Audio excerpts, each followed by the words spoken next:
നമസ്കാരം.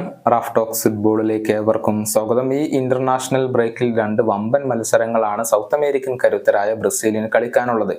യൂറോപ്യൻ വമ്പന്മാരായ സ്പെയിനും ഇംഗ്ലണ്ടുമാണ് ബ്രസീലിന്റെ എതിരാളികൾ. ഇംഗ്ലണ്ടിന്റെ മത്സരം വരുന്ന ശനിയാഴ്ച രാത്രി അർദ്ധരാത്രിയാണ് നടക്കുക.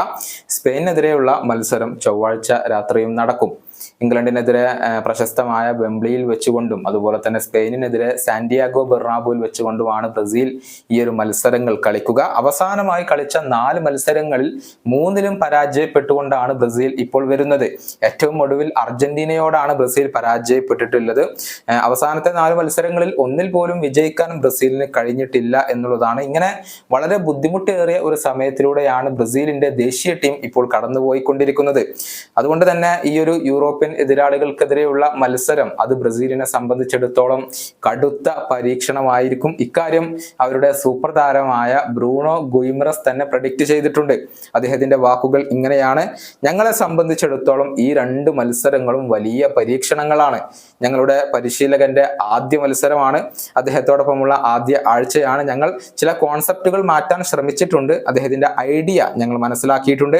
2 വലിയ മത്സരങ്ങൾ, 2 വലിയ സ്റ്റേഡിയങ്ങൾ, അതുപോലെ തന്നെ 2 വലിയ ടീമുകൾ, ഞങ്ങളുടേതായ ഒരു മത്സരം ഞങ്ങൾ പുറത്തെടുക്കണം. പരമാവധി സമയം ബോളുകൾ കൈവശം വെക്കണം. ഞങ്ങളുടെ വിങ്ങർമാരെ നന്നായി ഉപയോഗപ്പെടുത്തണം. ഞങ്ങൾക്ക് ഒരുപാട് മികച്ച താരങ്ങളുണ്ട്. ഞങ്ങളുടെ വർക്കിൽ ഞങ്ങൾ ഹാപ്പിയാണ്. മികച്ച ടീമുകൾക്കെതിരെ കളിക്കുക എന്നത് ഒരു പ്രധാനപ്പെട്ട കാര്യമാണ്. കാരണം വരുന്നത് കോപ്പ അമേരിക്കയാണ്. ഞങ്ങൾ മികച്ച രൂപത്തിൽ തയ്യാറെടുക്കേണ്ടതുണ്ട്. ഇതാണ് ബ്രൂണോ ഗുയിമറസ് ഇപ്പോൾ പറഞ്ഞിട്ടുള്ളത്.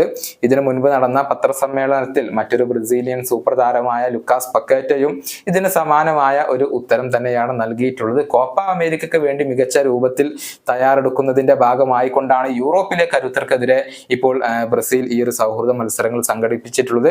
ബ്രസീലിനെ സംബന്ധിച്ചിടത്തോളം ഒരു തിരിച്ചുവരവ് അനിവാര്യമായ സമയമാണിത്. പുതിയ പരിശീലകനായ ഡൊറിവാൾ ജൂനിയർക്ക് കീഴിൽ അതിന് സാധിക്കുമെന്ന് തന്നെയാണ് ബ്രസീലിയൻ ആരാധകർ വിശ്വസിക്കുന്നത്. ഈ വീഡിയോയുടെ അവസാനിപ്പിക്കുന്നു. വീണ്ടും കാണാം.